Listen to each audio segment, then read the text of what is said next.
Assalamualaikum warahmatullahi wabarakatuh. Madinah seakan runtuh dalam kesedihan. Sebagian orang tidak percaya beliau benar-benar wafat. Umar bin Khattab bahkan menghunus pedangnya dan bersumpah akan menebas siapa saja yang mengatakan bahwa Nabi Muhammad SAW telah tiada. Suasana mencekam menyelimuti Masjid Nabawi seakan udara berhenti bergerak. Hanya tangis dan kebingungan yang terdengar. Di saat semua hati limbung, berdirilah sosok yang selama hidupnya selalu menjadi pendamping setia Nabi Muhammad SAW, Abu Bakar As-Siddiq. Ia menatap wajah-wajah umat yang ketakutan. Langkahnya tegap meski hatinya hancur. Dengan suara yang lantang ia berkata, "Barang siapa menyembah Muhammad, ketahuilah Muhammad telah wafat. Tapi barang siapa menyembah Allah, maka Allah maha hidup dan tidak akan mati." Kata-kata itu menghentikan tangis. Suara itu seakan memukul hati setiap orang yang hadir. Umat tersadar, air mata mereka berhenti sesaat, lalu berubah menjadi kepasrahan. Apa yang disampaikan Abu Bakar bukan sekadar kalimat penghiburan, tapi sebuah kebenaran yang bersumber dari Al-Quran. Ia membaca firman Allah Subhanahu wa Ta'ala. Muhammad itu tidak lain hanyalah seorang rasul. Sungguh telah berlalu sebelumnya beberapa orang rasul. Apakah jika dia wafat atau dibunuh, kamu berbalik ke belakang? Barang siapa berbalik ke belakang, maka ia tidak dapat mendatangkan mudarat kepada Allah sedikit pun, dan Allah akan memberi balasan kepada orang-orang yang bersyukur. Quran Surat Ali Imran ayat 1. Ucapan itu membuat Umar terdiam. Pedang yang tadi terhunus jatuh dari tangannya. Air matanya tumpah. Ia sadar, sahabat yang selama ini paling ia hormati, Nabi terakhir utusan Allah, telah kembali kepada Tuhannya. Dan umat tidak boleh goyah hanya karena kehilangan manusia terkasih. Namun di balik keteguhan Abu Bakar saat itu, beban yang ia pikul begitu berat. Kaum muslimin tidak hanya kehilangan nabi mereka, tapi juga kehilangan pemimpin yang selama ini menjadi sumber keputusan. Tanpa pemimpin, kabilah-kabilah Arab mulai memberontak. Sebagian besar menolak membayar zakat. Ada pula yang murtad dan kembali menyembah berhala. Bahkan muncul nabi-nabi palsu yang berani mengaku mendapat wahyu. Keadaan menjadi sangat gawat. Disinilah Abu Bakar berdiri sebagai benteng pertama. Setelah umat sepakat membayatnya sebagai khalifah, ia segera menghadapi badai fitnah. Perang Riddah pun dimulai. Banyak sahabat sempat ragu, bahkan ada yang menyarankan agar orang-orang yang hanya menolak zakat tidak diperangi.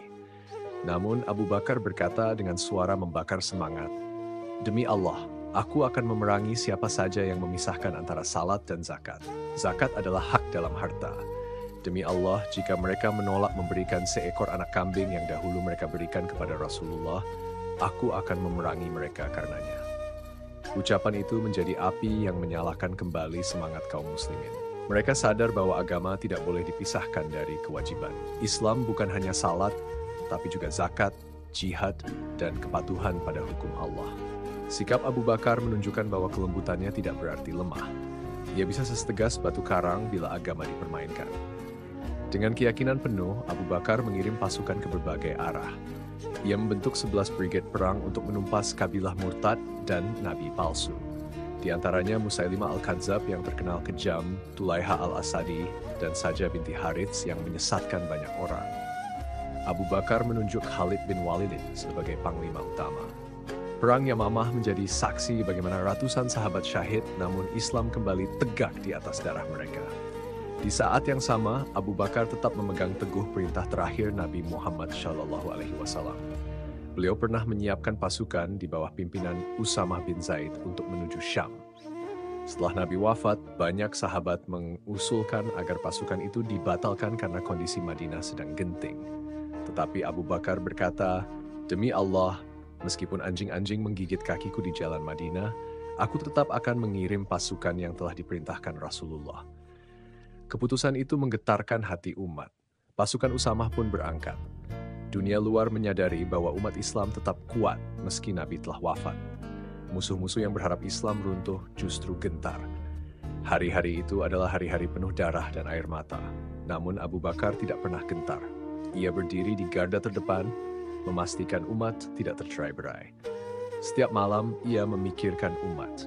Setiap siang ia menenangkan hati orang-orang yang masih goyah.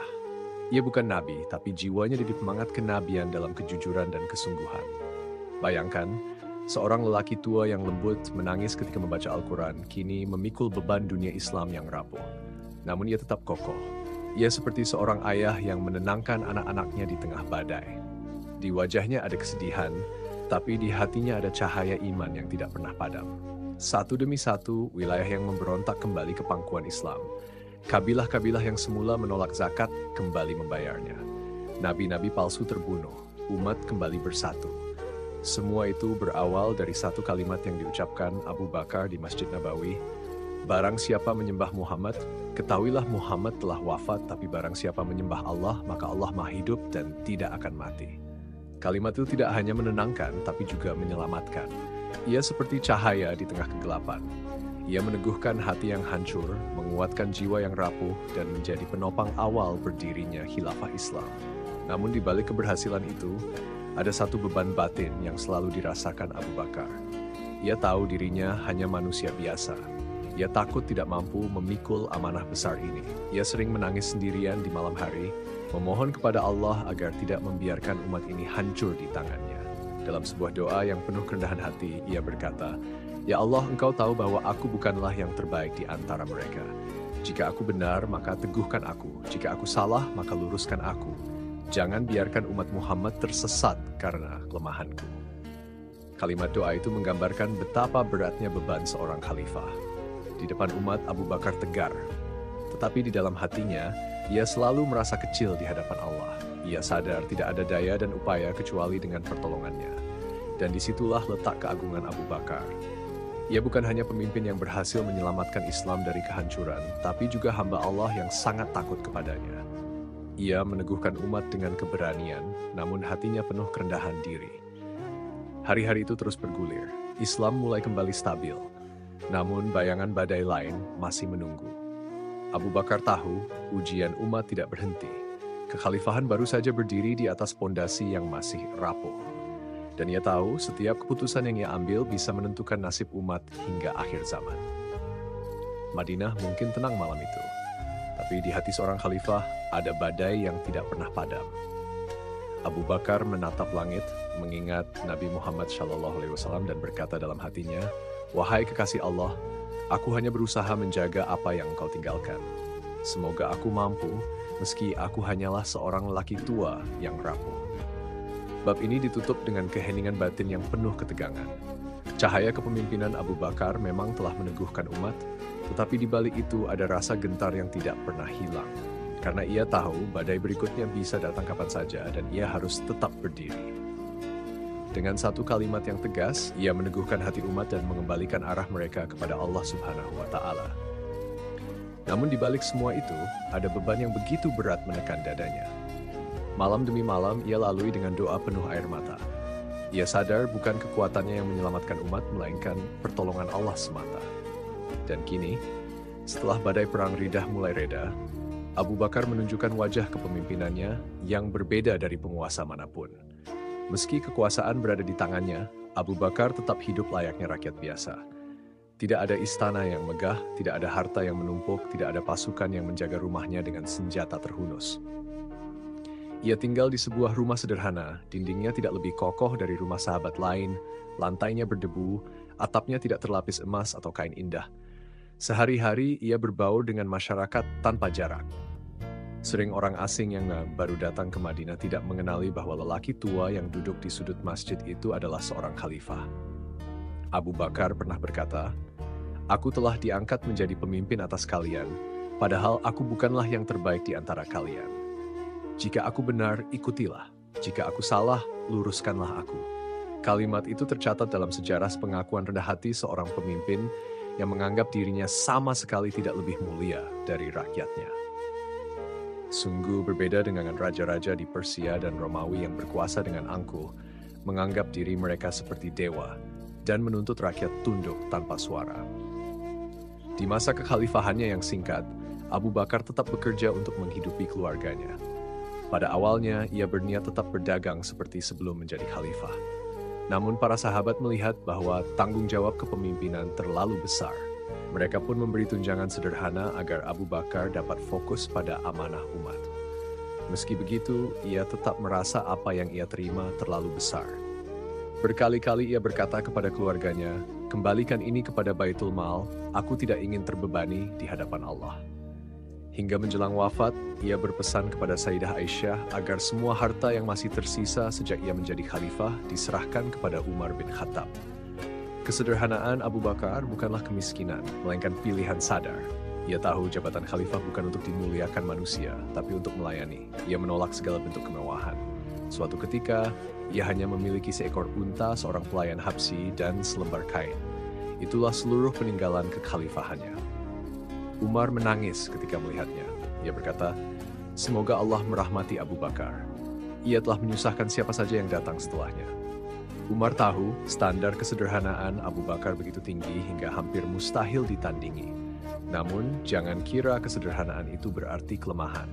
Justru dari sanalah lahir kekuatan yang mengguncang dunia. Abu Bakar mengirim pasukan ke Persia dan Romawi, dua imperium terbesar di zamannya. Ia membuka jalan bagi tersebarnya Islam ke timur dan barat. Sebuah keputusan yang sangat berani, bahkan dianggap mustahil oleh banyak orang. Bagaimana mungkin sebuah negeri kecil di Madinah menantang dua raksasa dunia? Tetapi Abu Bakar tahu ini bukan urusan jumlah, bukan pula soal kekuatan duniawi. Ini urusan iman. Allah berfirman, berapa banyak kelompok kecil yang dapat mengalahkan kelompok besar dengan izin Allah. Dan Allah bersama orang-orang yang sabar. Quran Surat Al-Baqarah ayat 1. Ayat ini yang menjadi penguat hati Abu Bakar. Ia percaya, bila Allah bersama mereka, tidak ada pasukan sebesar apapun yang mampu menjatuhkan Islam. Maka ia pun mengirimkan Khalid bin Walid memimpin pasukan menuju Irak, dan pasukan lain menuju Syam. Abu Bakar tahu, mungkin ia tidak sempat melihat hasil dari langkah besar itu, tapi ia ingin meletakkan fondasi agar Islam tidak hanya bertahan, melainkan juga tumbuh. Itulah keberanian seorang khalifah, berpikir jauh melampaui hidupnya sendiri. Namun di balik semua keberhasilan itu, Abu Bakar selalu mengingatkan dirinya, ia tidak pernah merasa bangga berlebihan. Setiap kali umat memujinya, ia merunduk sambil berdoa, "Ya Allah, Engkau lebih mengetahui diriku daripada aku sendiri. Jika aku lebih baik daripada yang mereka sangka, maka tambahkanlah kebaikan untukku. Jika aku lebih buruk dari yang mereka sangka, maka ampunilah aku." Doa ini disebut dalam banyak riwayat menunjukkan betapa rendah hatinya seorang pemimpin. Bayangkan seorang khalifah yang menguasai Jazirah Arab, yang memutuskan perang dan damai, yang menentukan arah bangsa, justru menangis di malam hari, takut dirinya tidak cukup layak di hadapan Allah. Inilah yang membuat Abu Bakar berbeda dari penguasa manapun. Ia tidak pernah melihat jabatan sebagai kehormatan, melainkan sebagai ujian, dan kesederhanaan itu menjadi teladan abadi. Sejarah mencatat, ketika ia wafat, tidak ada harta kekayaan yang ia tinggalkan untuk keluarganya. Tidak ada istana, tidak ada simpanan emas, tidak ada tanah luas yang diwariskan. Yang ia wariskan hanyalah kejujuran, keteguhan, dan amanah. Namun di sisi lain, kesederhanaan itu juga menghadirkan tensi batin bagi sahabat-sahabatnya. Umar bin Khattab sering terlihat menunduk dalam diam, bertanya-tanya dalam hati, "Mampukah aku memikul amanah seperti Abu Bakar? Bagaimana jika umat membandingkan diriku dengan dirinya?" Begitu pula Utsman bin Affan, Ali bin Abi Thalib, dan sahabat-sahabat lain. Mereka semua merasakan bahwa Abu Bakar telah meninggalkan standar yang sangat tinggi. Hari-hari itu Madinah terasa damai di luar, tetapi di dalam hati para sahabat ada kecemasan. Mereka tahu umur Abu Bakar tidak panjang, tubuhnya yang semakin renta sering terlihat lelah, tetapi ia tetap bekerja, tetap berjalan di tengah rakyat, tetap memastikan bahwa Baitul Mal terjaga dan pasukan-pasukan tetap bergerak. Di akhir bab ini, mari kita bayangkan wajah Abu Bakar yang tenang. Matanya teduh, lisannya selalu basah dengan zikir. Ia tidak pernah mengeluh tentang hidupnya yang sederhana. Justru dari kesederhanaan itulah lahir kekuatan yang menggetarkan dunia. Namun di balik ketenangan wajah itu, ada beban yang tak terlihat. Beban umat, beban amanah, beban rasa taat kepada Allah. Dan disitulah ketegangan batin itu terus berdenyut. Abu Bakar tahu kesederhanaan adalah jalan keselamatan. Tapi ia juga tahu jalan itu penuh ujian. Ujian yang mungkin lebih berat daripada perang pedang, karena ia harus melawan godaan dunia yang selalu mengintai. Madinah mungkin tampak tenang malam itu, tetapi di dalam dada sang khalifah, api kesungguhan terus menyala. Ia tidak pernah berhenti berdoa, "Ya Allah, jangan Engkau biarkan aku tergelincir di akhir hidupku." Doa itu menggantung di udara, meninggalkan kita dengan pertanyaan yang belum terjawab, bagaimana seorang lelaki tua yang begitu sederhana bisa terus menahan badai besar yang datang silih berganti.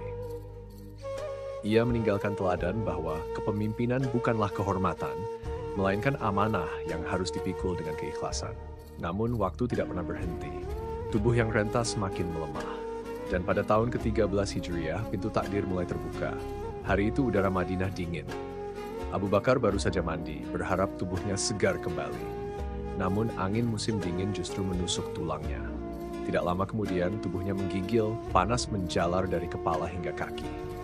Demam tinggi menimpa dan kekuatannya yang dulu mampu menggerakkan pasukan, kini perlahan sirna. Hari demi hari ia terbaring, napasnya berat, wajahnya pucat, dan keringat dingin mengalir di pelipis. Sayyidah Aisyah, putrinya yang juga Ummul Mukminin, duduk di sisi kepala ayahnya. Dengan tangan gemetar, ia mengelap keringat, mengganti kain basah di dahi, dan menahan tangis agar ayahnya tidak semakin lemah. Namun, air mata itu tak bisa lama ditahan. Setiap kali melihat wajah ayahandanya, hatinya teriris. Abu Bakar yang dahulu menegakkan Islam dengan keberanian, kini terbaring tak berdaya di ranjang sederhana. Di suatu malam ketika sakitnya semakin berat, Abu Bakar memandang putrinya dengan mata yang sayu. Dengan suara lirih, ia berkata, "Wahai Aisyah, ini bukan demam biasa, ini undangan dari Allah." Kalimat itu membuat air mata Aisyah jatuh tanpa bisa dibendung. Ia tahu maksud dari kata-kata itu. Ini bukan sekadar sakit, ini tanda bahwa ajal sang khalifah kian dekat. Rumah kecil mereka dipenuhi suasana muram. Orang-orang mulai berdatangan menjenguk. Di antara mereka adalah Utsman bin Affan. Ia duduk lama di sisi Abu Bakar, mencatat wasiat, menyuapkan air, dan membaca ayat-ayat Al-Quran. Suasana menjadi semakin haru. Ketika salah seorang sahabat bertanya apakah perlu dipanggilkan tabib, Abu Bakar tersenyum lemah. Ia berkata, "Tabib telah datang kepadaku dan berkata, 'Aku berkuasa atas kehendakku sendiri.' Semua yang hadir terdiam. Mereka paham, ini bukan sakit biasa, tapi sakaratul maut yang mulai mendekat." Namun meski tubuhnya lemah, pikiran Abu Bakar tetap tertuju pada umat. Bahkan ketika panas demam membakar tubuhnya, ia masih memikirkan persatuan kaum muslimin. Ia tidak ingin umat berselisih setelah kepergiannya. Ia tahu bagaimana fitnah hampir merobek Madinah ketika Nabi Muhammad SAW wafat. Ia tidak ingin itu terulang. Dengan suara serak dan terputus-putus, Abu Bakar meminta agar kaum muslimin dikumpulkan. Mereka pun datang, memenuhi ruangan dengan wajah cemas. Di hadapan mereka, ia berkata, "Wahai kaum muslimin, sesungguhnya keadaanku sebagaimana yang kalian lihat. Aku merasa telah dekat dengan kematian. Maka Allah akan mencabut bayat dariku, dan aku terbebas dari tanggung jawab atas urusan kalian. Pilihlah seorang pemimpin yang kalian ridai. Aku memohon kepada Allah agar kalian tidak berselisih setelahku." Hening menyelimuti ruangan, tak ada yang sanggup menjawab. Tangis mulai terdengar dari sudut-sudut masjid.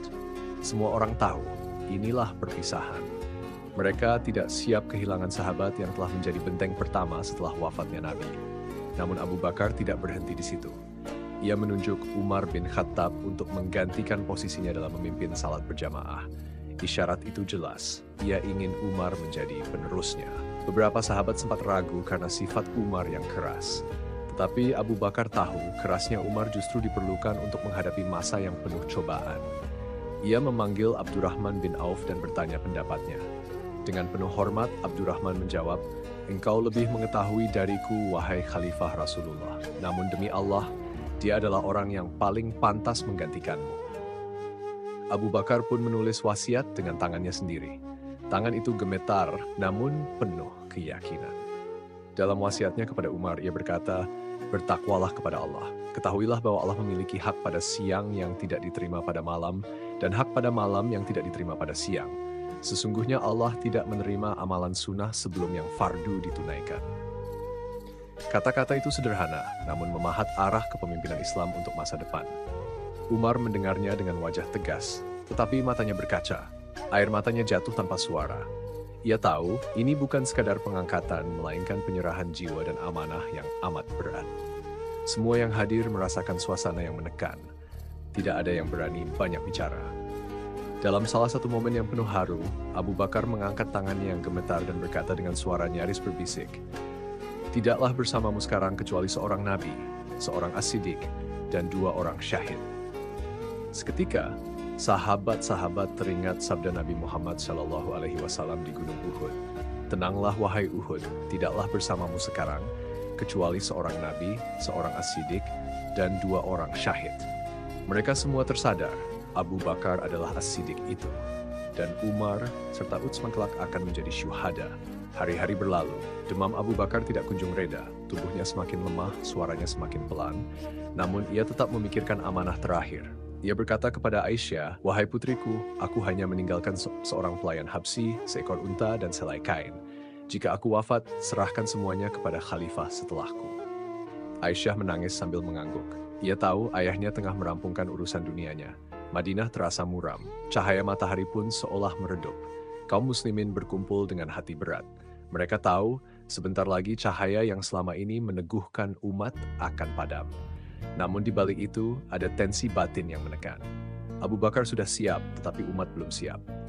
Umar menangis dalam diam, Utsman menunduk dengan wajah sembab, Ali pun datang dengan mata basah.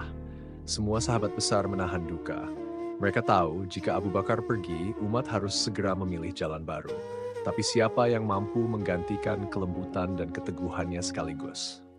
Sayyidah Aisyah menggenggam tangan ayahnya yang kian dingin, sementara Umar berdiri di luar rumah dengan mata merah.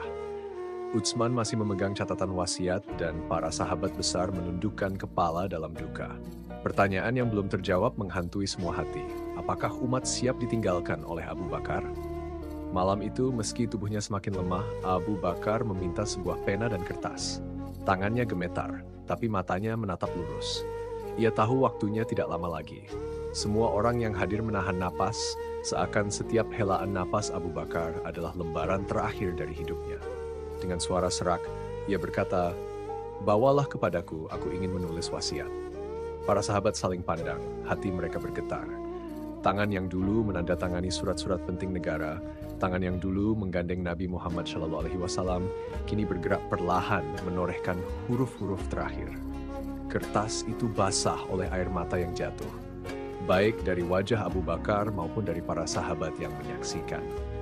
Dengan suara pelan, Abu Bakar menoleh kepada Umar bin Khattab yang duduk di dekatnya. Ia berkata, "Bertakwalah kepada Allah. Allah memiliki hak pada siang yang tidak diterima pada malam, dan hak pada malam yang tidak diterima pada siang. Sesungguhnya Allah tidak menerima amalan sunnah sebelum yang fardu ditunaikan." Kata-kata itu menusuk hati setiap orang yang mendengar. Wasiat ini bukan sekadar nasihat pribadi, melainkan arah kepemimpinan Islam untuk masa depan. Umar menunduk, bahunya bergetar, air mata jatuh membasahi jubahnya. Ia berusaha menahan tangis, namun tidak mampu. Seorang lelaki yang dikenal keras, yang pedangnya pernah menjadi bayangan kematian bagi musuh-musuh Islam, kini terisak di hadapan seorang sahabat tua yang sedang berpamitan. Abu Bakar menatapnya dengan mata sayu, namun sorot itu tetap tajam, penuh keyakinan. Para sahabat lain pun tidak kuasa menahan air mata. Utsman bin Affan menutup wajah dengan kedua tangannya. Abdurrahman bin Auf menggigit bibir mencoba tegar, tapi suaranya tercekat. Ali bin Abi Thalib menunduk, membiarkan butiran air mata jatuh ke tanah. Mereka semua sadar, ini bukan sekadar pemilihan penerus. Ini adalah penyerahan tongkat amanah yang kelak akan menentukan arah sejarah umat Islam. Di dalam keheningan itu, Abu Bakar kembali mengangkat kepalanya. Dengan suara lirih namun jelas, ia berkata, "Wahai Umar, jika engkau menjaga wasiatku ini, niscaya kematian akan menjadi sesuatu yang engkau nanti-nantikan. Tetapi jika engkau abaikan, maka kematianlah yang paling kau benci, meski ia pasti akan datang." Kata-kata itu membuat dada Umar semakin sesak. Ia menunduk lebih dalam, air matanya menetes tanpa suara. Abu Bakar berhenti sejenak, menarik napas panjang, lalu melanjutkan. Ia menatap para sahabat yang hadir dan berkata dengan suara hampir berbisik, "Tidaklah bersamamu sekarang kecuali seorang nabi, seorang as-siddiq, dan 2 orang syahid." Seketika semua mata terbelalak. Kalimat itu membangkitkan kenangan akan sabda Nabi Muhammad SAW di Gunung Uhud. "Tenanglah wahai Uhud, tidaklah bersamamu sekarang ke seorang nabi, seorang as-siddiq, dan 2 orang syahid." Hening menyelimuti ruangan. Semua orang menyadari makna ucapan itu. Nabi Muhammad SAW telah wafat, Abu Bakar adalah as-siddiq, dan Umar serta Utsman kelak akan menyusul sebagai syuhada. Hati mereka bergetar, dada mereka dipenuhi rasa haru bercampur takut. Ucapan itu seperti kilatan cahaya yang menyingkap rahasia masa depan, namun juga beban yang semakin berat. Sayyidah Aisyah yang sejak tadi menggenggam tangan ayahnya, kini tak kuasa lagi menahan tangis. Ia menunduk, air matanya jatuh membasahi jari-jari Abu Bakar yang semakin dingin. Ia tahu, ini adalah detik-detik ketika seorang ayah tidak hanya berpamitan pada keluarganya, tetapi juga pada seluruh umat. Abu Bakar telah meletakkan batu terakhir dalam fondasi negara Islam. Namun, di balik semua ketegasan dan wasiat itu, ada tensi batin yang terus menghantui. Umar merasa dirinya tidak akan mampu menggantikan sosok Abu Bakar. Di dalam hati kecilnya ia berdoa, "Ya Allah, aku bukan Abu Bakar. Aku tidak selembut dia. Aku tidak setegar dia. Jika amanah ini jatuh ke pundakku, jangan engkau biarkan aku tergelincir." Doa itu tidak terucap dengan suara, tapi terlihat jelas dari wajahnya yang diliputi duka. Utsman bin Affan menatap ke tanah dengan mata sembab. Ali bin Abi Thalib masih terdiam, hatinya penuh hormat meski pernah berbeda pandangan. Abdurrahman bin Auf merasakan beban besar itu menekan dadanya. Semua orang yang hadir tahu Abu Bakar sebentar lagi akan pergi, tetapi sebelum ruhnya kembali kepada Allah Subhanahu wa Ta'ala, ia memastikan bahwa tongkat amanah telah berpindah ke tangan yang tepat. Wasiat itu selesai ditulis. Tinta terakhir mengering bersama nafas berat seorang khalifah tua. Para sahabat menatap kertas itu seakan memandang sebuah warisan abadi.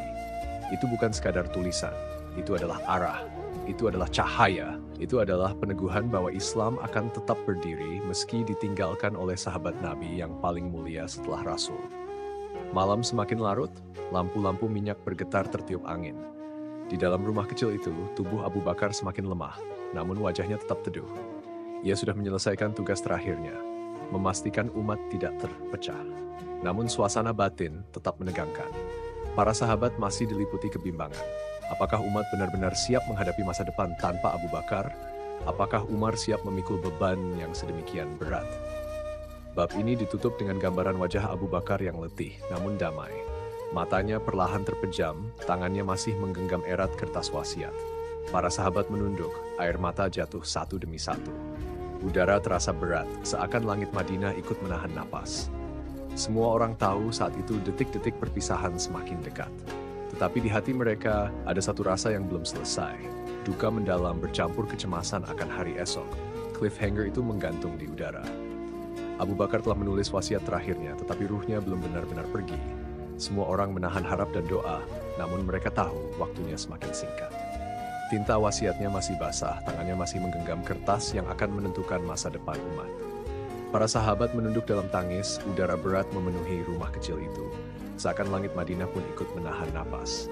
Semua orang tahu waktu Abu Bakar tinggal sedikit. Namun belum ada seorang pun yang benar-benar siap melepaskannya. Hari itu tiba. Rumah Sayyidah Aisyah dipenuhi suasana duka yang menyesakkan. Abu Bakar berbaring lemah di atas ranjang sederhana. Wajahnya teduh, penuh cahaya iman meski tubuhnya ringkih.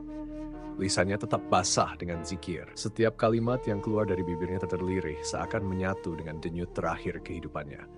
Dalam keheningan itu terdengar bisikan paling agung yang dijaga sepanjang hidupnya. La ilaha illallah. Kalimat tauhid itu ia ucapkan dengan penuh keyakinan, meski hanya tersisa sedikit tenaga dalam suaranya. Napasnya terhenti. Dunia seakan ikut sunyi. Sayyidah Aisyah menjerit memanggil ayahandanya. Air matanya tumpah tanpa henti. Asma binti Umais, istri Abu Bakar, segera menutup wajah suaminya dengan kain putih yang telah ia siapkan sejak lama sesuai wasiat. Tangis tak terbendung. Di luar rumah, kabar itu cepat menyebar, membuat Madinah seakan runtuh untuk kedua kalinya setelah wafatnya Nabi Muhammad Shallallahu Alaihi Wasallam. Satu persatu sahabat besar datang dengan langkah berat. Umar bin Khattab, Utsman bin Affan, Ali bin Abi Thalib, Talha bin Ubaidillah, Abdurrahman bin Auf, semuanya hadir. Wajah mereka basah oleh air mata. Umar yang biasanya keras, kini memeluk kain kafan sambil berdoa. Wahai Abu Bakar, engkau telah menyusul kekasihmu Rasulullah. Engkau tinggalkan kami dengan beban yang dahulu engkau pikul seorang diri. Jenazah Abu Bakar dimandikan oleh keluarganya dengan penuh kelembutan. Asma menyiapkan air dan daun bidara, mengusap setiap bagian tubuh yang dahulu tak pernah letih berjihad di jalan Allah. Tangis Sayyidah Aisyah pecah ketika melihat tubuh itu terbujur kaku. Di matanya terbayang perjalanan hidup sang ayah. dari Guat Sur bersama Nabi Muhammad SAW, dari hijrah penuh bahaya, dari medan perang yang melelahkan hingga ke singgasana kepemimpinan yang ia jalani dengan air mata dan doa. Setelah dimandikan dan dikafani, jenazah Abu Bakar dibawa ke masjid. Kaum muslimin telah berkumpul memenuhi ruang dengan duka yang mendalam. Tangis membuncah dari mereka yang dulu diselamatkan dari kemurtadan oleh keberaniannya. Suasana penuh haru. Umar bin Khattab maju sebagai imam, suaranya berat menahan tangis. Syalat jenazah pun dilaksanakan. Tidak ada suara selain isakan dan doa. Lalu jenazah dibawa menuju tempat yang paling Abu Bakar dambakan, dimakamkan di sisi Nabi Muhammad SAW. Liang lahat telah dipersiapkan sejajar dengan pusara Nabi menempel di sisi pundaknya. 4 sahabat turun ke liang, Umar bin Khattab, Utsman bin Affan, Talha bin Ubaidillah, dan Abdurrahman bin Abi Bakar. Dengan hati-hati, mereka membaringkan jasad Abu Bakar di tanah suci itu. Sayyidah Aisyah berdiri di dekat pusara dengan tangis terpendam, menyaksikan ayahnya kini beristirahat di samping sahabat terkasihnya, Nabi Muhammad SAW. Tanah ditutup perlahan, suara takbir dan tangisan menggelegar memenuhi Madinah. Hari itu umat Islam kehilangan benteng terakhir mereka. Seseorang yang menjaga warisan kenabian dengan segenap jiwa kini telah berpulang. Namun duka itu diiringi kesadaran mendalam. Abu Bakar tidak meninggalkan istana, tidak meninggalkan emas atau harta, tetapi meninggalkan jalan lurus yang akan tetap terang hingga hari kiamat. Langit Madinah sore itu tampak muram, matahari bersinar redup, seakan ikut berduka. Angin gurun membawa kabar sedih ke setiap sudut jazirah. Di pasar, orang-orang menghentikan jual beli. Di rumah-rumah, para wanita termenung sambil merintih. Anak-anak berlarian di lorong-lorong sambil membawa kabar, Abu Bakar telah wafat. Para sahabat duduk mematung di sekitar makam. Umar menggenggam butiran pasir terakhir yang ia taburkan, tangannya gemetar. "Engkau telah pergi, wahai Abu Bakar," lirihnya, "dan engkau tinggalkan kami dengan beban umat." Utsman menunduk dalam diam, bibirnya melantunkan ayat Al-Quran. Ali pun berdiri di hadapan pusara, suaranya bergetar. "Semoga Allah merahmatimu, wahai Abu Bakar. Engkau orang pertama yang beriman kepada Rasulullah. Engkau yang paling tulus bersahabat. Engkau yang paling menyerupai Rasulullah dalam akhlak. Semoga Allah meninggikan derajatmu bersama kekasihmu di surga." Tangis pun pecah di antara jamaah. Madinah benar-benar berduka. Dulu mereka kehilangan Nabi, kini mereka kehilangan sahabat terdekatnya. Tetapi dari balik duka itu, ada cahaya kesadaran. Abu Bakar telah menunaikan tugasnya. Ia pergi di usia 63 tahun, usia yang sama dengan Nabi Muhammad SAW. Ia pergi dalam keadaan bersih, jujur, dan diridai Allah Subhanahu wa Ta'ala. Namun, tensi batin belum selesai. Umat masih merasakan kekosongan. Siapa yang bisa menggantikan keteduhan suaranya? Siapa yang mampu menyamai kelembutan dan keberaniannya sekaligus? Meskipun Abu Bakar telah menunjuk Umar sebagai penerus, bayangan keraguan masih menyelimuti sebagian hati. Sebagian orang bertanya dalam diam, apakah Umar bisa menuntun umat dengan bijak? Apakah umat bisa bertahan tanpa Abu Bakar? Bab ini berakhir dengan gambaran pusara Abu Bakar yang baru ditutup tanah. Suara tangis masih terdengar dari kejauhan. Para sahabat belum beranjak, seakan kaki mereka berat meninggalkan makam itu. Madinah diselimuti kabut duka. Tetapi di dalam hati setiap orang ada rasa syukur bercampur perih. Syukur karena Allah telah memberi mereka pemimpin seagung Abu Bakar. Perih karena mereka harus belajar berjalan tanpa sandaran utamanya. Umat telah kehilangan penopang besar dan tongkat amanah kini berada di tangan Umar. Pertanyaan pun menyayat hati. Mampukah umat melanjutkan perjalanan panjang Islam tanpa Abu Bakar As-Siddiq?